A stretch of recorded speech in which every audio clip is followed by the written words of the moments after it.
Hello students, अपन probability में आगे बढ़ते हैं। तो अब तक अपन क्या पढ़ चुके हैं कि रैंडम एक्सपेरिमेंट क्या होता है, सैंपल स्पेस क्या होता है एंड इवेंट्स क्या क्या होते हैं इन एक्सपेरिमेंट्स के एसोसिएट। ठीक है। अब अपन को क्या है कि अब अपन को प्रोबेबिलिटी को मेजर करना है। तो प्रोबेबिलिटी जो थ्योरी है वो क्या एक नंबर देगी। मेरा कहने का मतलब ये है, जैसे अपन ने कॉइन टॉस किया। अब अपन अगर प्रोबेबिलिटी जानना चाहें कि हेड आने की टेल आने की, तो वो क्या है, ये चीज क्या है। तो प्रोबेबिलिटी थ्योरी जो है वो इसी पे मेन फोकस का यही रहता है कि जो चांस है कि हेड आने का या टेल आने का, इस चांस को क्वांटिफाई करता है। क्या करता है? क्वांटिफाई। तो अब जो प्रोबेबिलिटी की जो है अब अपन पढ़ेंगे। अपन ने इससे पहले भी प्रोबेबिलिटी पढ़ी हुई है 9th-10th में। तो वो जो प्रोबेबिलिटी थ्योरी होती है वो एक्चुअली उन एक्सपेरिमेंट्स की होती है जिनके आउटपुट अपन को पता है, मीन्स, और यानी अपन को सैंपल स्पेस पता है। जैसे टॉस कॉइन किया अपन ने,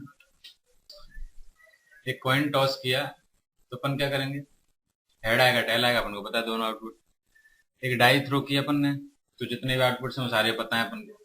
अब अपन क्या है कि आगे बढ़ते हैं। एक जो नई थ्योरी आती है वो है एक्जियोमेट्रिक अप्रोच टू प्रोबेबिलिटी।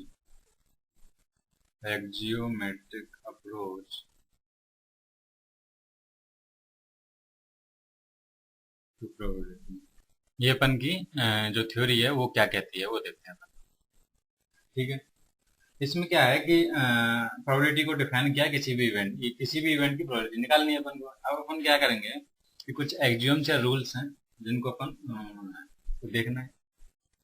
तो क्या है वो, ये देख लेते हैं अपन। जैसे एस का एक सैंपल स्पेस है, कोई भी रैंडम एक्सपेरिमेंट है उसका सैंपल स्पेस है एस। ठीक है। और प्रोबेबिलिटी को अगर अपन को डिफाइन करना है एक प्रकार से, तो अपन एक स्टेटमेंट लिखते हैं, let S be the sample space of a random experiment.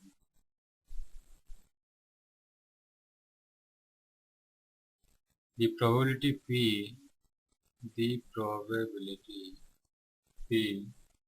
is a real valued function whose domain is the power set of S, यानी कि सैंपल स्पेस का पावर सेट।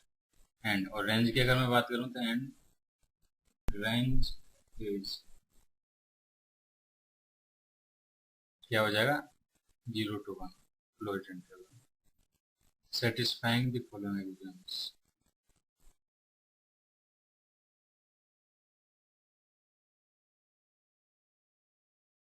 इन्हें अपन के यहाँ, इसके पास अपन एक बार लिख लेते हैं, उसके बाद सारी चीजें एक एक करके देख लेंगे। इसमें लिखा है for any event P of E मतलब probability of the event greater than equal to 0। Second जो एक्सियम होती है वो होती है पी एस, यानी सैंपल स्पेस की अगर प्रोबेबिलिटी की बात करूँ तो 1। और थर्ड जो है वो है P and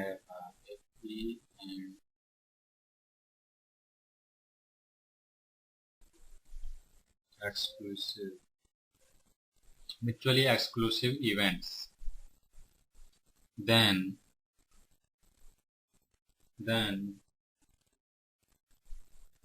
probability of A union F, यानी कि probability of either of U और F equal to, mutually exclusive है इसलिए E इंटरसेक्शन F क्या होगा, 0। तो ये जो है क्या है, एक्सियम्स हैं। अब देखो इसने क्या कहा, let S be the sample space of a random experiment. एक रैंडम एक्सपेरिमेंट है कोई भी, उसका क्या है, एक एस सैंपल स्पेस। ठीक है।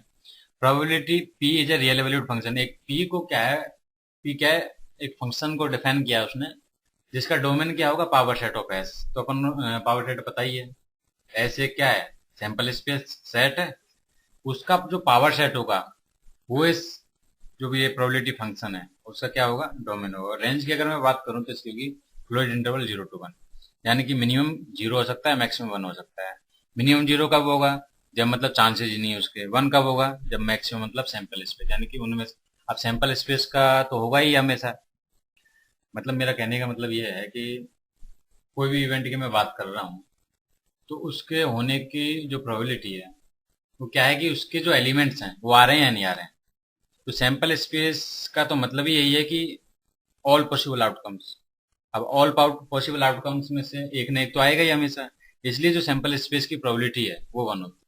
तो इसके जो एक्सियोम्स हैं वो क्या है, पहली एक्सियोम्स है फॉर एनी इवेंट ही पी ऑफ ई, गर्दन का जो बिल्कुल सही है, अपन ने रेंज जो डिफाइन किया उससे P of probability of sample space 1 अभी मैंने डिस्कस किया। और E and F mutually exclusive है, म्यूचुअली एक्सक्लूसिव है। तो अपन ने पढ़ा था म्यूचुअली एक्सक्लूसिव का मतलब क्या है, अगर ई और एफ दो म्यूचुअली एक्सक्लूसिव इवेंट्स हैं तो उनका जो इंटरसेक्शन होगा वो 0 होगा।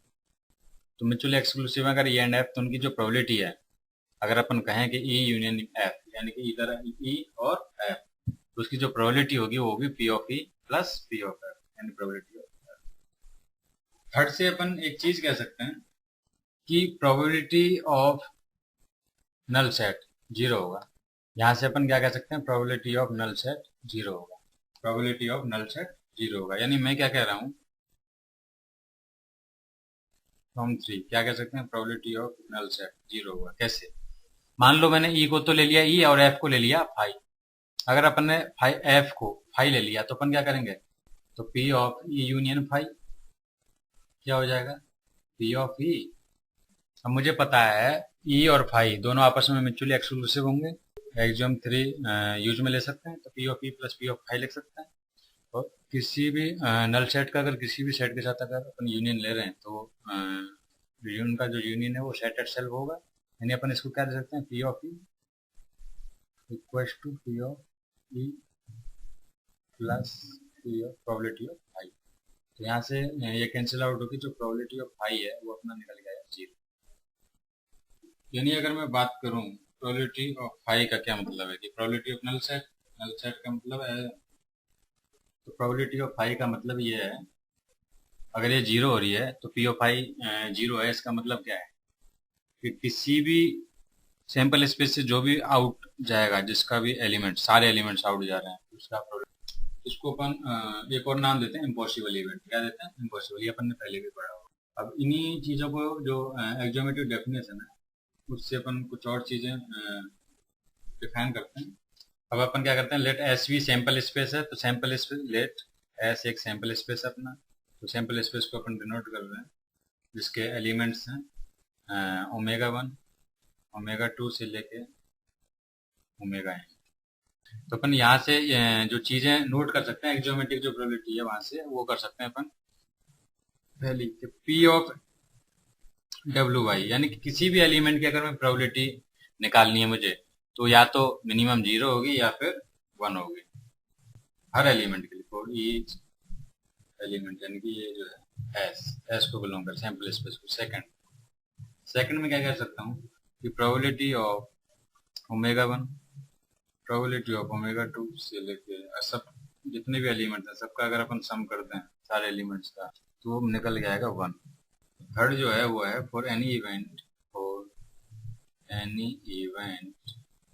ए P of A equal to sigma P omega I, जहाँ पे ओमेगा आई जो है ये को बिलोंग करता है। यानी अगर मैं किसी भी इवेंट की अगर प्रोबेबिलिटी निकालनी है मुझे, तो मैं क्या करूँ, इसके सारे एलिमेंट्स की अलग अलग प्रोबेबिलिटी निकाल लो, सबका एडिशन कर दो, वही उस इवेंट की प्रोबेबिलिटी होगी। ठीक है, नेक्स्ट।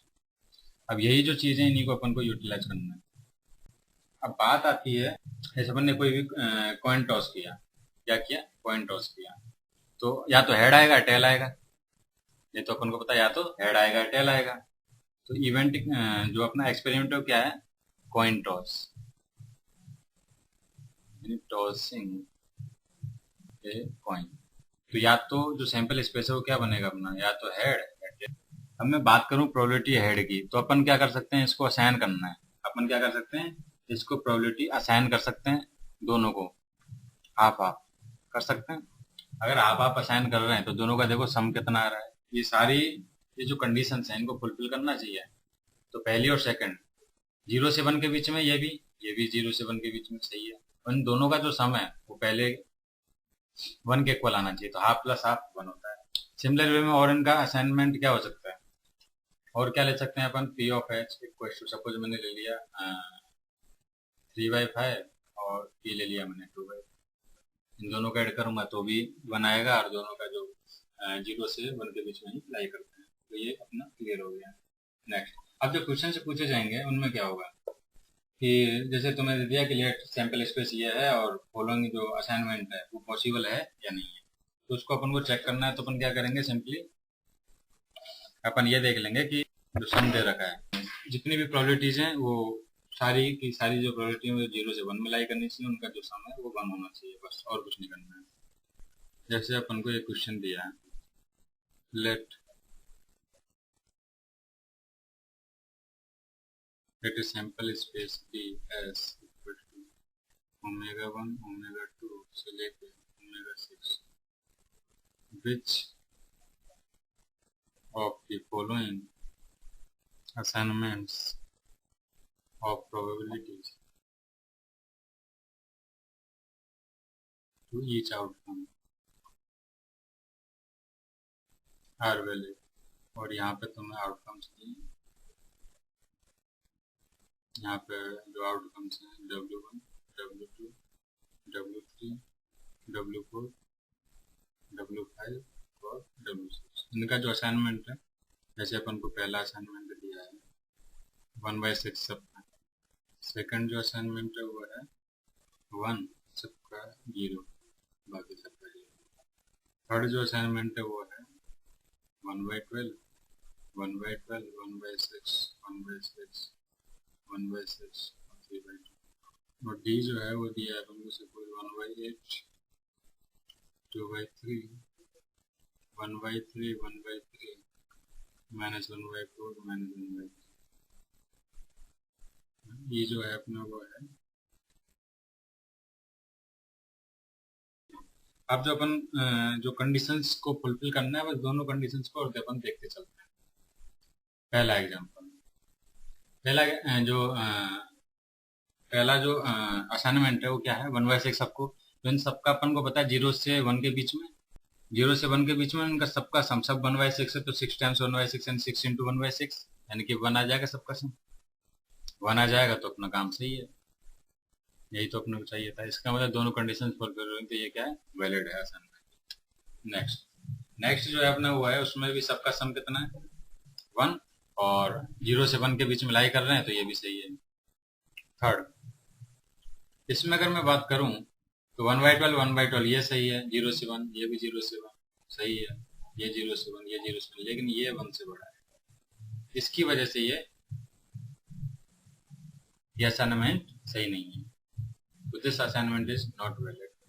नेक्स्ट, इसकी अगर मैं बात करूं तो ये 0 से 1 ये 0 से 1 0 से 1 0 से 1, लेकिन ये क्या है, नेगेटिव हो गए, तो इनकी वजह से ये असाइनमेंट सही नहीं है। नेक्स्ट, अगर मैं इन सबका सम करूं तो देखो 0 से 1, पहले तो 0 से 1 0 से 1 0 से 1 सब के सब 0 से 1 सही है, लेकिन इन दोनों का ही अगर सम कर लें, इन सबका सम करें तो 1 से बढ़ा रहा है, जैसे 0.6 0.5 दोनों का 1.1, तो ये इसकी वजह से असाइनमेंट सही नहीं है।